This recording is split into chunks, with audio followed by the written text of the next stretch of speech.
Queridos irmãos, graça e paz. Nós vamos meditar aqui um pouco na palavra de Deus. E antes de meditar, eu gostaria que nós orássemos ao Senhor nesse momento, entregando a Deus esse momento, para que nós possamos meditar, compreender e colocar em prática aquilo que Deus tem falado conosco esses dias. Amém? Vamos orar? Vamos, coloca a mão no seu coração, vamos colocar nossa vida diante de Deus, do altar do Senhor nesse momento, neste dia, Senhor, nesta noite. Neste momento, Senhor, a tua igreja se reúne, Pai, para te buscar e para atentos ouvir, Senhor, o que tu tens a falar ao nosso coração. Abre, Senhor, todo o nosso entendimento para que possamos entender e principalmente crer no Evangelho, Senhor. Crer na tua palavra, que é a nossa bússola, Senhor, que é o livro de regra e prática para todo cristão. Ensina-nos nessa noite, ensina-nos, Senhor, a sermos crentes que te amam, que te obedecem e que principalmente cumprem a tua palavra, Senhor. Ajuda-nos nesses tempos difíceis, ajuda a minha família, Senhor, os meus irmãos que estão em casa nesse momento.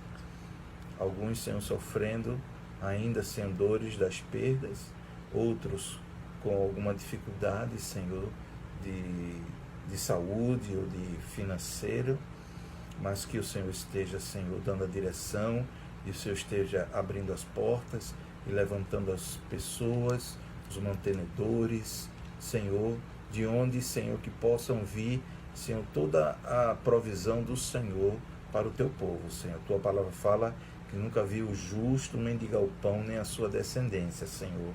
Senhor, ajuda-nos, Senhor, porque o Senhor nos justificou. Senhor, coloca, Senhor, agora nos nossos corações. Agora, Senhor, a tua palavra, aplica a tua palavra em nossos corações.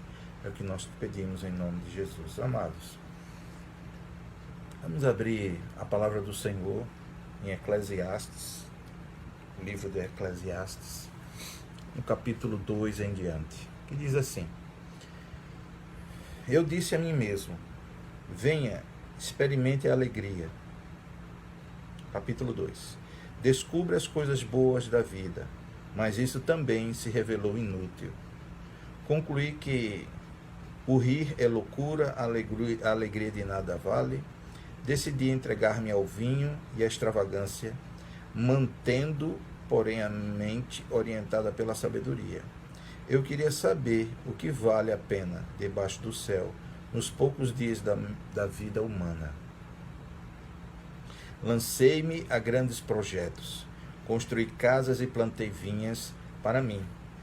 Fiz jardins e pomares, e nele plantei todo tipo de árvore frutífera. Construí também reservatórios para irrigar os meus bosques verdejantes. Comprei escravos e escravas, e tive escravas que nasceram em minha casa. Além disso, tive também mais bois e ovelhas do que todos os que viveram antes de mim em Jerusalém. Ajuntei para mim prata e ouro, tesouro de reis e de província. Servi-me de cantores e cantoras e também de um harém, as delícias dos homens. Tornei-me mais famoso e poderoso do que todos os que viveram em Jerusalém antes de mim, conservando comigo a minha sabedoria. Não me neguei nada que os meus olhos desejaram. Não me recusei a dar prazer algum ao meu coração. Na verdade, eu me alegrei em todo o meu trabalho. Essa foi a recompensa de todo o meu esforço. Contudo, quando avaliei tudo que as minhas mãos haviam feito e o trabalho que eu tanto me esforçara para realizar, percebi que tudo foi inútil, foi correr atrás do vento. Não há nenhum proveito no que se diz, no que se faz debaixo do sol. Então passei a refletir na sabedoria, na loucura e na insensatez. O que pode fazer o sucessor do rei, a não ser repetir o que já foi feito? Percebi que a sabedoria é melhor que a insensatez, assim como a luz é melhor do que as trevas. O homem sábio tem olhos que enxergam, mas o tolo anda em trevas. Todavia percebi que ambos têm o mesmo destino. Aí fiquei pensando, o que acontece ao tolo? Também me acontecerá. Que proveito eu tive em ser sábio? Então eu disse a mim mesmo, isso não faz o menor sentido. Nem o sábio, nem o tolo serão lembrados para sempre. Nos dias futuros, ambos serão esquecidos. Como pode o sábio morrer, como o tolo morre? Por isso desprezei a vida, pois o trabalho que se faz debaixo do sol pareceu-me muito pesado. Tudo era inútil, era correr atrás do vento. Desprezei todas as coisas pelas quais eu tanto me esforçara debaixo do sol, pois terei que deixá-las para aquele que me suceder. E quem pode dizer se ele será sábio ou tolo? Todavia terá domínio sobre tudo o que realizei com o meu trabalho e com minha sabedoria debaixo do sol. Isso também não faz sentido. Cheguei ao ponto de me desesperar por todo o trabalho no qual tanto me esforcei debaixo do sol. Pois um homem pode realizar o seu trabalho com sabedoria, conhecimento e habilidade, mas terá que deixar tudo o que possui como herança para alguém que não se esforçou por aquilo. Também é um absurdo e uma grande injustiça. Que proveito tem um homem de todo esforço e de toda ansiedade com que trabalha debaixo do sol? Durante toda a vida, seu trabalho é pura dor e tristeza. Mesmo à noite, a sua mente não descansa. Isso também é absurdo. Para o homem não existe nada melhor do que comer, beber e encontrar prazer em seu trabalho. E vi que isso também vem da mão de Deus. E quem aproveitou melhor as comidas e os prazeres do eu?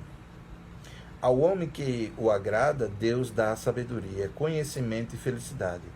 Quanto ao pecador, Deus o encarrega de ajuntar e armazenar riquezas para entregá-las a quem o agrada. Isso também é inútil, é correr atrás do vento. Então, irmãos, queria só meditar um pouco nesse texto. Esse texto fala do rei Salomão, grande homem, rei Salomão, mesmo ele nessa leitura que fizemos, ele disse que nunca houve um homem tão rico, tão cheio de riquezas e posses do que foi Salomão. Salomão foi um homem privilegiado porque Deus havia prometido a Davi que o seu filho seria aquele que foi responsável e que erigiu, que construiu o templo do Senhor em Jerusalém. E Deus deu uma oportunidade a Salomão, quando no primeiro capítulo de Reis, a Bíblia diz que Deus perguntou a Salomão: Salomão, o que é que você quer? O que é que você pensa? O que é que você gostaria de ter? Já que seu pai foi um homem limitado, foi um homem que teve problemas, teve situações, pecou, errou, mas todas as vezes que ele pecou e errou, ele se arrependeu. Por isso que eu dei o privilégio dele ser chamado homem segundo o meu coração. Talvez Davi hoje não fosse aceito nas igrejas. Talvez hoje Davi não fosse aceito no meio de nós, porque Davi tinha sido um rei muito bom, um guerreiro, um homem forte, um homem decidido, um homem de uma personalidade como em poucos existiu na história da humanidade. Mas ele foi infeliz em algumas coisas. Mas ao mesmo tempo, Deus, quando falava com Davi, Davi conseguia entender a mensagem de Deus e se arrependia e mudava. Eu acho que Deus tem falado conosco, e se existe alguma coisa que nós precisamos mudar, realmente precisamos que o Espírito Santo nos ajude a mudar para que possamos chegar à perfeição, né? Que a Bíblia diz que o justo é como a luz da aurora, que vai crescendo, crescendo, crescendo até ser dia perfeito. Então, Salomão, esse texto aqui, ele reflete o final da vida de Salomão. Porque Salomão, ele era dotado de uma grande sabedoria. Salomão teve a oportunidade de que as promessas que Deus havia feito a Davi repousassem nele, em Salomão. Então ele teve muita sabedoria, ele conseguiu fazer com que Israel fosse um povo próspero, fosse um povo cheio de riquezas, um povo preparado, o exército preparado. O exército tinha condições de guerrear, de tomar posse de outras terras, e de tal ponto que de norte a sul de Canaã fazia parte do reinado de Salomão. As pessoas, as caravanas que passassem por dentro dos territórios teriam que pagar imposto, e haja visto que também era desenvolvida uma medicina, né? Lá naquele tempo, como havia a medicina era muito limitada, mas eles faziam óleos e ungüentos, né? Que eles eram trocados como se fosse moeda, feita a troca de moeda. Então, assim cresceu, assim foi o reinado de Salomão. E ele, nesse texto, ele começa a dizer: para que eu ganhei isso tudo? Se o mesmo caminho, mesma tumba que um homem rico, que um homem sábio, vai o homem simples e vai o homem tolo. Então ele começa a entrar, você começa a notar aí que ele começa a entrar numa crise. Por quê? Porque ele viu que o buscar essas coisas como a última coisa da nossa vida. Ele viu que ele buscou isso, o objetivo dele, ele colocou, talvez tenha sido o homem que teve mais foco na vida foi Salomão, de enriquecer: eu vou ser rico, eu vou conquistar, vou conquistar, vou conquistar. E o que é que a gente hoje pode trazer para nós? Quantos de nós estamos fazendo de tudo para alcançarmos tudo? Quantos de nós estamos ganhando essa visão e fazendo com que as coisas sejam submetidas a este foco? Porque hoje o mundo, a ciência fala: quem quer estudar concurso tem que estudar 2 anos de concurso, ficar em cima do livro. Quem quer passar no concurso precisa se esforçar, estudar tantas horas por dia. Quem quer ganhar alguma coisa na vida tem que se levantar. Aí tem gente que coloca assim na internet, né? Deus ajuda quem cedo madruga. Entendeu? E realmente Deus ajuda muito. Deus entende a nossa necessidade e Deus sabe do nosso coração se esse projeto ele está sendo, ele é um projeto legal, ele é um projeto que vale a pena investir, não é? Mas tem gente que faz disso a última coisa, tem gente que faz dessa situação a última coisa. E eu estava vendo e estava lendo algum documentário sobre o último faraó, que se chama Tutankhamon, que ele era riquíssimo, né, por ser faraó no Egito. Então o Egito era um lugar onde tinha a manifestação dessas coisas, né? A manifestação onde a ciência era muito progressiva, as riquezas, a descoberta do metal, do ouro, entendeu? Do material bélico, faca, espada, naquele tempo já existia. Então Tutankhamon foi um faraó que ele foi muito rico. E perto de morrer, ele construiu a tumba dele, né? A tumba dele parecia praticamente uma casa de, sei lá, acho que 300 metros quadrados, ou um pouco menos, onde ele guardava os tesouros dele: o ouro, a prata, móveis de ponta daquele tempo, né? Flechas, arcos, as tumbas dos filhos, das crianças dele que morreria então. E a sua tumba, então ele criou a sua imagem naquela tumba. O rosto dele todos conhecem, né? Você abrir no Google, você vai ver Tutankhamon, o faraó do Egito, que ele tentou guardar na sua, vamos dizer, no seu mausoléu ali, a sua riqueza. E esse texto fala exatamente sobre isso. O que é que a gente está... Por que a gente acumula tanta riqueza? Por que a gente acumula tanta sabedoria? Por que a gente acumula tantas coisas? A gente vai deixar para quem? Ele aqui, Salomão está dizendo, se eu conseguir muito dinheiro, muita riqueza, eu vou deixar para o próximo. Eu vou deixar para o próximo.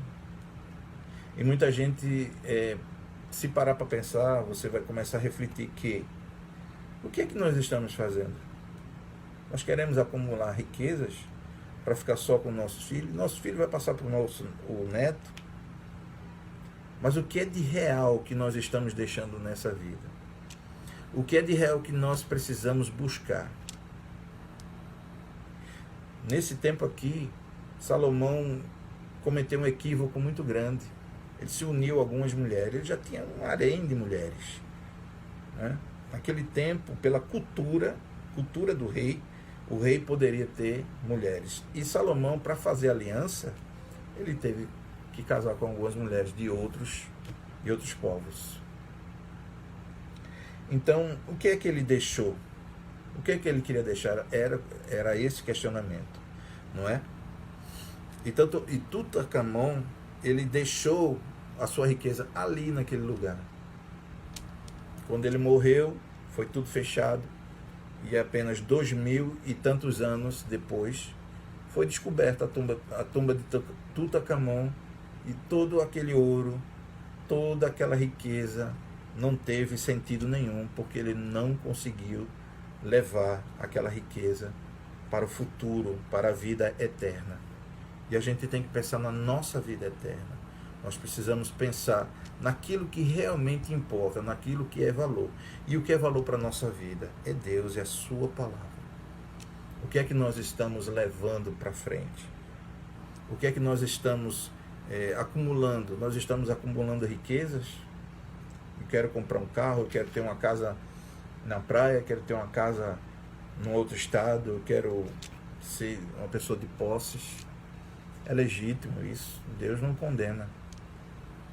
Mas será que o buscar a Deus, será que entregar-se a Deus e a sua palavra não é algo que mais importa também? E no capítulo 3, a Bíblia diz assim: para tudo há uma ocasião certa, há um tempo certo para cada propósito debaixo do céu. Há tempo para nascer e tempo para morrer, tempo de plantar e tempo de arrancar o que se plantou, tempo de matar, tempo de curar, tempo de derribar e tempo de edificar, tempo de chorar, tempo de rir, tempo de prantear e tempo de saltar de alegria, tempo de espalhar pedras e tempo de ajuntar pedras, tempo de abraçar, tempo de afastar de abraçar, tempo de buscar e tempo de perder, tempo de guardar e tempo de deitar fora, tempo de rasgar, tempo de coser, tempo de estar calado, tempo de falar, tempo de amar e tempo de aborrecer, tempo de guerra e tempo de paz. E esse texto complementa exatamente esse pensamento de Salomão. Ele entendeu que há um tempo determinado para a nossa vida. Há um tempo para tudo. Há um tempo de morrer, há um tempo de estar vivo, tempo de plantar, tempo de colher, tempo de estar rico, tempo de estar pobre, tempo de chorar, tempo de rir. Irmãos, nós estamos entrando num período onde as atividades do mundo em si já estão retornando à sua normalidade. O tempo que Deus preparou para nós, não tenha dúvida, esses 3, 4 meses que passamos sem nos encontrar, esse tempo que ficamos sem nos comunicar fisicamente dentro da igreja, já está acabando, graças a Deus, não é verdade? É um tempo que Deus preparou para nós. Quantas coisas o Senhor nos ensinou? Quantas coisas Deus falou no nosso coração? Quantas coisas nós precisamos mudar? Quantas atitudes eu preciso mudar? Quantos pensamentos eu preciso organizar? Quanto da nossa vida nós precisamos organizar para sermos melhores, para sermos servos melhores ao Senhor? E esse tempo onde tivemos muitas situações, tivemos a perda dos familiares de Alzenir, tive a perda do meu irmão, outros irmãos perderam entes queridos. Então foi um tempo difícil, tem sido um tempo difícil, até porque a pandemia ainda não acabou. Não é? Essa contaminação, ela hoje chega numa curva onde ela está declinando. Mas existem outros lugares onde a curva está lá em cima, ou seja, onde está em plena disseminação da contaminação. Mas é um tempo que vai passar. Eu estava olhando, existem guerras. A Primeira Guerra Mundial ela durou 4 anos. A Segunda Guerra Mundial durou 4 anos. Mas acabou. Aquela mortandade, houve um tempo que parou. Então tudo vai passar. Esse tempo difícil vai passar. Nós vamos enfrentar outras situações. Nós vamos enfrentar outros tipos de problemas. Mas esse momento nos ensinou a confiar em Deus, amém? Você confia em Deus?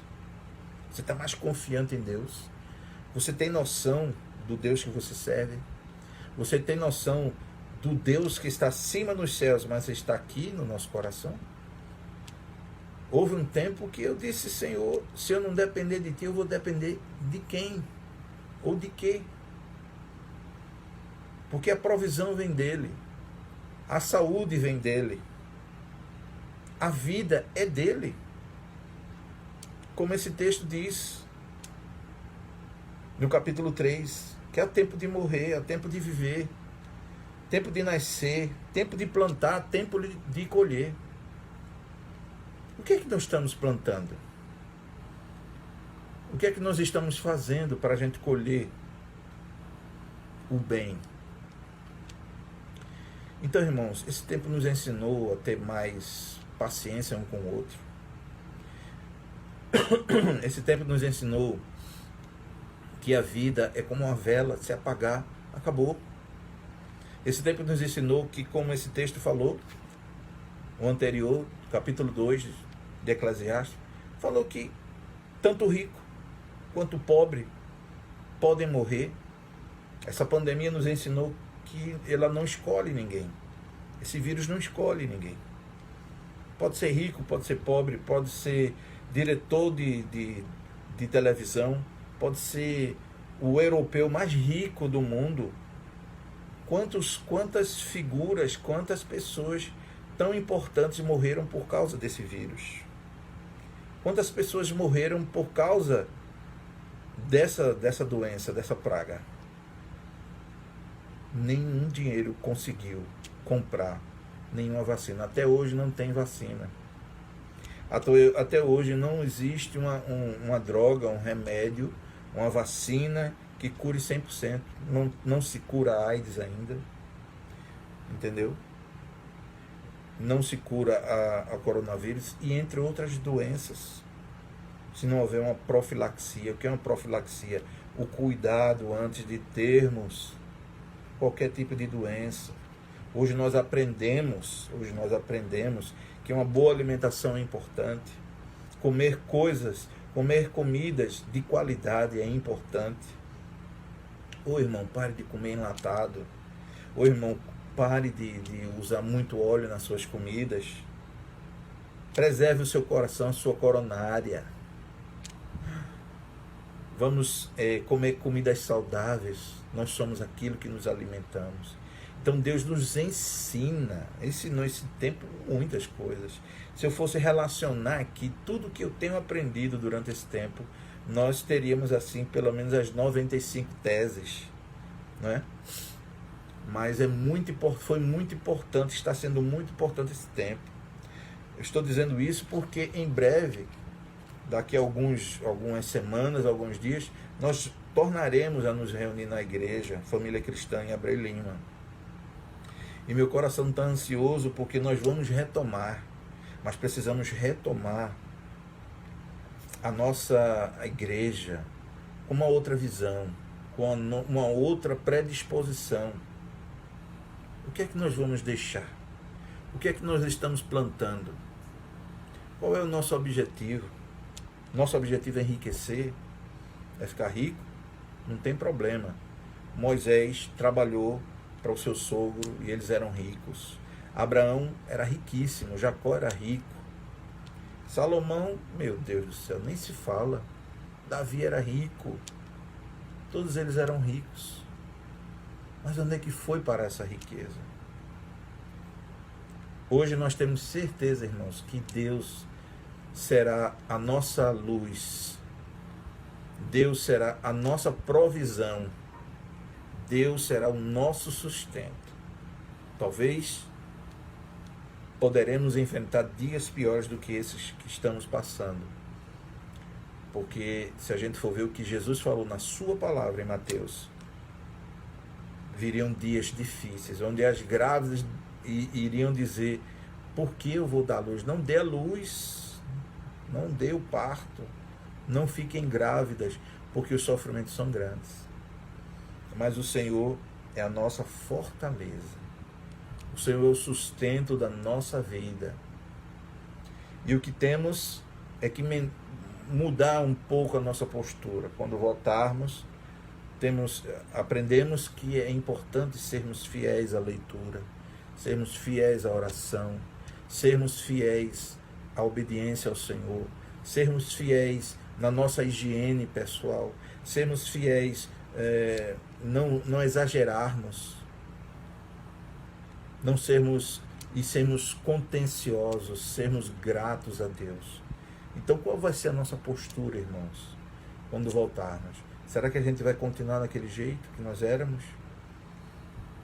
Espera que algum irmão cante um cântico, que algum pastor pregue uma palavra, que os irmãos saiam falando línguas estranhas ou saiam pulando? Não. Nós precisamos tomar uma postura diferente. Postura de guerreiro, postura de servos de Deus, que amam o Senhor. Eu tenho certeza, irmãos, que se a gente quiser fazer a diferença em Abreu Lima, nós vamos fazer. E eu quero fazer a diferença. Você quer fazer a diferença em Abreu Lima? Você quer que a nossa igreja, não é pequena a nossa igreja? Temos o que? 50 membros? 60 membros? A gente vê as outras igrejas com 800 membros. Uma igreja que foi construída agora há pouco, com 1000 e tantos membros. Será que 1000 e tantos membros é isso que Deus quer? Será que 50 membros é isso que Deus quer? Nós precisamos entender. Nós precisamos entender que a nossa postura precisa mudar. E que nosso encontro está chegando. Foi um tempo de parar, um tempo de estacionar, um tempo de diferente. Um tempo que a mídia, a internet, sabe, o celular, fez uma diferença muito grande. Que tal nós usarmos isso aqui, essa arma, para pregar o Evangelho de Deus? Que tal nós usarmos isso aí para nós invadirmos as casas com louvor, com adoração, com Sica, com a sua prima, com o Jonatas, com o Anderson, com você, com as meninas? Quem sabe, né? Vamos mudar, irmãos? Vamos fazer isso? Porque o tempo chegou. O tempo de cantar chegou. O tempo de louvar chegou. Sabe por quê, irmãos? Porque veio esse tempo de muita dificuldade, de muitos problemas de saúde, muita gente, muita confusão política, sabe? Muita sujeira na política, muitas decepções na política, muitas críticas, muito desamor. As pessoas, os grandes políticos se aproveitando de uma situação e ainda continuar tirando o dinheiro do povo. Tempo difícil, mas o tempo de cantar chegou. O tempo de louvar chegou. É tempo de nós louvarmos, de cantarmos. Nós temos a chave na nossa mão, que é a palavra de Deus, que é o louvor. O louvor é arma de guerra. o louvor, a adoração, a vida de adoração. Então vamos retornar com uma nova expectativa ao Senhor. E não vamos aguardar que algo venha acontecer. Vamos orar por isso. Vamos orar pelo nosso pastor Almir, guerreiro de Deus, que tem estado esse tempo todo abençoando esta igreja. Vamos orar pelo nosso pastor Almir, pelos seus filhos. Quero muito agradecer a Deus pela vida dele e a vida dos meus irmãos. Então, irmãos, que essa palavra ela possa ser guardada nos nossos corações. E o meu anseio é que em breve possamos estar juntos. Eu quero, junto com você, fazer um culto ao Senhor, juntos, eu poder abraçar, sabe? Esse negócio, não, tem que lavar a mão, a gente lava a mão, lava os pés, lava a cabeça, passa álcool na mão, passa álcool em gel, mas eu quero abraçar você. Eu quero poder oscular você, dar um beijo na sua bochecha, no seu rosto, dar um abraço nas minhas irmãs, dar um abraço nos meus amados, nas minhas crianças, nos adolescentes, dar um abraço no pastor, passar assim meia hora abraçado com você e dizer que te amo e dizer que você é importante e tem sido importante na minha vida. Você, meu amado, é importante para a nossa igreja. Você é importante para mim. Eu sei que eu sou importante também para você. E com essa palavra, a palavra de Deus, com os projetos que Deus está colocando em nossas mãos, os projetos de grupos familiares, projetos da reestruturação da nossa igreja, do empenho, entendeu? Do projeto da compra do terreno, nós precisamos romper todas as dificuldades. Ganhamos pouco. Não temos muito, mas acabamos de ler que o pouco com Deus é muito. E o muito sem Ele não é nada. O provérbio fala que é melhor estar numa casa onde tem pouco do que estar numa outra casa onde há farturas, mas confusão. Então é melhor a gente estar com pouco com Deus, porque Deus vai multiplicar. Deus vai pegar os pães e os peixinhos, e esses pães e peixinhos serão multiplicados. E vai haver uma grande bênção. Vai ser um mover de Deus. Deus vai trazer um avivamento sobre a sua igreja. Deus vai trazer um avivamento sobre as famílias.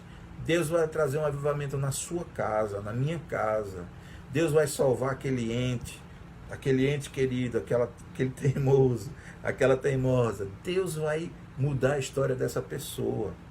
Sabe por quê? Não só eu e você, mas todos fomos balançados, fomos sacudidos por Deus.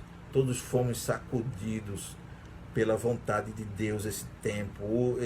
Esse tempo como nos ensinou a depender dele, a temer, não só temer e respeitar, mas temer a Deus. Porque só Ele é o dono da vida e da morte.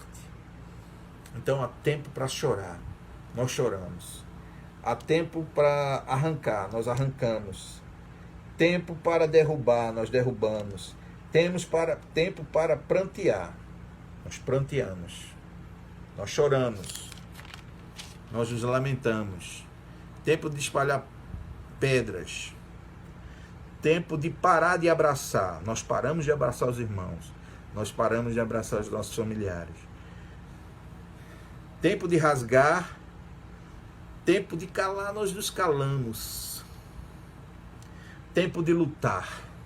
Nós brigamos, nós lutamos. Quantos irmãos aí estão na luta? Quantos estão na guerra ainda? Quantos estão na luta? Mas haverá tempo de paz. Haverá tempo onde nós vamos cantar e calar. Haverá um tempo que o que rasgou será consertado, será costurado.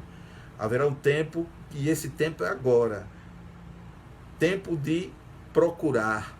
Tempo de abraçar. Nós vamos nos abraçar. Nós vamos nos confraternizar. Escute aí, viu, meu irmão? Nós vamos nos abraçar. Nós vamos celebrar. Nós vamos juntar o povo, juntar a congregação, Nós vamos fazer um culto ao Senhor. Cria essa expectativa no seu coração. Nós não vamos prantear mais. Não vai ter mais choro. Não vai ter pranto, não vai ter choro. Vai ter riso, gargalhadas. Nós vamos folgar, nós vamos nos alegrar, cantando junto, nos abraçando. Nós vamos dançar na presença do Senhor. Nós vamos sair curados. Amém? Nós vamos sair aquecidos, regimentados, cuidados pelo Senhor. Nós não vamos mais morrer. Você não vai morrer. Se você pensava que ia morrer, não vai morrer. Porque Deus é o nosso refúgio e fortaleza. Socorro bem presente nas tribulações. E esse é o propósito de Deus. Quando passar esse tempo difícil, virá a bonança do Senhor. Virá a promessa do Senhor sobre as nossas vidas. E lembre que só o Senhor é capaz e suficiente para nos dar o melhor. E Ele quer o melhor de cada um de nós. Amém, amados? Vamos agradecer a Deus. Levante as suas mãos e vamos louvar a Deus por tudo que Ele fez e tudo que Ele falou aos nossos corações. Senhor, em nome de Jesus, nós te agradecemos por essa oportunidade na Tua presença, de estarmos aqui para compartilhar um pouco da Tua palavra. Senhor, Tu sabes tudo o que acontece na vida dos meus irmãos. Foi um tempo, e tem sido um tempo, Senhor, de muita tristeza, muito choro, muito pranto. Foi um tempo de morte. Mas, Senhor, a Tua palavra fala que o tempo de cantar chegou. O tempo de louvar chegou. E nós vamos ministrar o Senhor juntos na nossa igreja. E haverá um novo tempo, Senhor. Um tempo de comprometimento contigo, com a Tua palavra. Um tempo de mudança, um tempo onde nós vamos ver, Senhor, muitas crianças ali em Abreu Lima, Senhor, restauradas e mudadas. Consequentemente, vamos ver muitas famílias, Senhor, ali, Senhor, louvando ao Senhor. Quero ver muitas famílias, Senhor. Quero ver muitas famílias restauradas, famílias cuidadas, Senhor, famílias abençoadas, alimentadas, que muitas famílias não tenham nem o que comer, Senhor, mas que nós sejamos, Senhor, esse instrumento na Tua mão, Senhor, para cuidar dessas vidas, Senhor. Ó, Senhor, levanta as pessoas, levanta, Senhor, os mantenedores da Tua obra. Levanta, Senhor, em nome de Jesus. Ajuda-nos, Senhor, em tudo que, Senhor, o Senhor colocar em nossas mãos. Abençoa, Senhor, a vida do nosso pastor. Abençoa, Senhor, a vida da Tua igreja, dos meus irmãos, as irmãs, Senhor, as crianças, os adolescentes, os jovens, enfim, Senhor, as famílias da Tua igreja. Nós abençoamos e declaramos a Tua bênção, Senhor, sobre a vida das famílias. E nós te agradecemos, no nome de Jesus. Amém.